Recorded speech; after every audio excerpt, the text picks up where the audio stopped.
வான்மியில் வளாது பெய்க, மணிவளம் சுரக்க, மன்னன் கோன்முறை அரசு செய்க, குறைவிலாது உயிர்கள் வாழ, நான்மறை அறங்கள் ஓங்க, நற்றவம் வேள்வி மல்க, மேன்மைகுள் சைவ நீதி விளங்குக உலகமெல்லாம், மேன்மைகுள் சைவ நீதி விளங்குக உலகமெல்லாம். ஹர ஹர நம பார்வதிபதையே, ஹர ஹர மகாதேவா. தென்னாடுடைய சிவனே போற்றி, என் நாட்டவர்க்கும் இறைவா போற்றி போற்றி. திருச்சிற்றம்பலம். இங்கே செவியுறுபவர்கள் அனைவரும் சிவபக்தர்கள். உங்களுக்கு ஒரு ரகசியம் சொல்கிறேன். சிவபெருமான் அருளை பெற வேண்டுமா, அவர் உள்ளத்தை கவர வேண்டுமா, சங்கீதம் படியுங்கள். ஆம், சிவபெருமான் சரியை கிரியை யோகத்துக்கு கட்டுப்படுவாரோ இல்லையோ யாமறியும் பராபரங்கள், ஆனால் கண்டிப்பாக இசைக்கு கட்டுப்படுவார். இதற்கு இரு பெரும் அறிஞர்களை சாட்சி. ஒன்று இலங்கை வேந்தன் ராவணன். சாம வேதத்தை காம்போதி ராகத்தில் பாடி, வீணை வாசித்துக் கொண்டே காம்போதி ராகத்தில் பாடி எம்பெருமானை மயக்கினார். அதேதான் முக்கோடி வாழ்நாள் பெற்றார். யாராலும் வெல்லப்படா என்ற பெருவரம் பெற்றார்.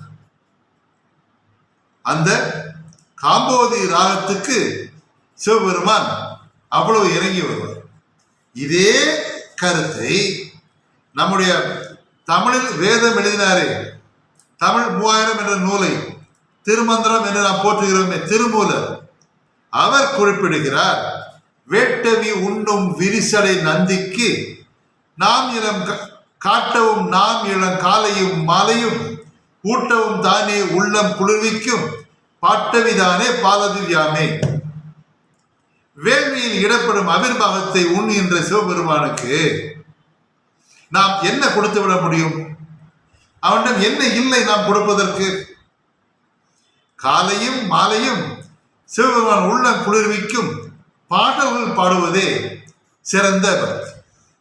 இதே கருத்தை கம்பரும் சொல்லுவார்.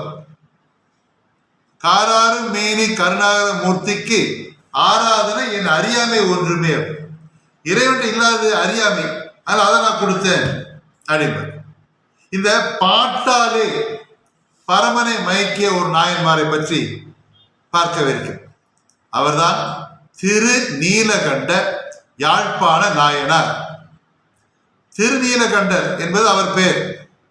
யாழ் அவர் வாசிக்கின்ற கருவி. பாணர் அவர் பிறந்த குலம். பாணர்கள் என்றால் பாட்டு பாடுபவர்கள். இசைக்கருவியை வாசித்து பாட்டு பாடுபவர் பெயர் பாணர்கள். திருநீலகண்ட யாழ்ப்பாணர். இது எர்க்கத்தம்புலியூர் என்ற ஊர். அங்கே பாணர் மரபில் அவதரித்தவர் திருநீலகண்ட யாழ்ப்பாணர். இவர் மனைவியும் இசையில் வல்லவர். மதங்க சூடாமணியார் என்ற திருநாமம் கொண்டவர். இருவரும் சிவபெருமான் மீது அளவில்லா அன்பு கொண்டவர்கள்.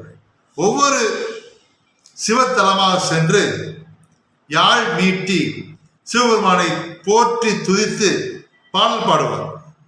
இவ்வாறு அவர் இசையமைத்து பாடல்கள் பாடிக்கொண்டிருந்தார்.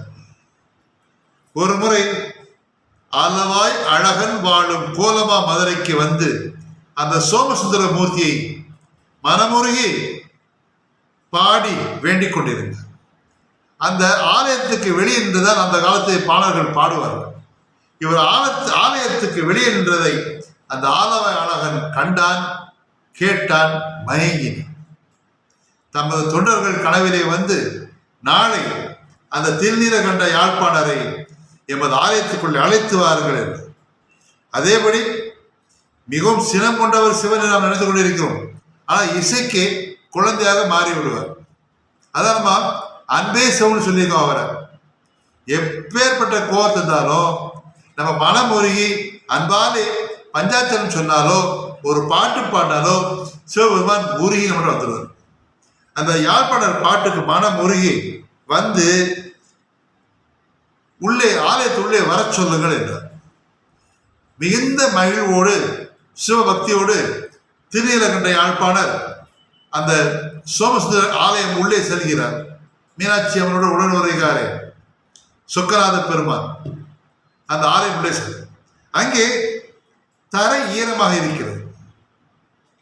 தரை ஈரமாக இருந்தால் யாழிலே இருக்கும் நரம்புகள் தளர்ந்து விடும் அல்லவா? அப்போ இசை நன்றாக இருக்கு. இசை தெரிந்தவன் அல்லவா, சர்வஞன் அல்லவா சிவபெருமான். பாணருக்கு சுந்தர பலகை இடுங்கள் என்று ஆணையிட்டார். ஒரு தங்கத்தால் செய்த பலகை ஒன்றை பாணருக்கு அளித்தனர். அந்த பலகை மீது இருந்து கொண்டு திருநிலயாழ்ப்பாணர் எம்பெருமானை போற்றி பாடினார். பல நாள் அங்கே தங்கியிருந்தார். பல காலம் சென்று ஆலயம் சென்று யாழ் மீட்டி பக்தியுடன் பாடி வழிபட்டார். இந்த பாட்டு பாடிக்கொண்டு இருக்கும் போதே திருநல்லூர் பெருமணத்திலே அவளது சிவசோதியில் கலந்தார் யாழ்ப்பாணர். நல்ல இசையோடு தமிழ் செய்யும் திருஞான சம்பந்தரின் நட்பு இவருக்கு கிட்டியது. திருஞான சம்பந்தர் செந்தமிழ் மொழியாலே பாடிய பாடல்களை இவர் யாழிலே இசையமைத்தார்.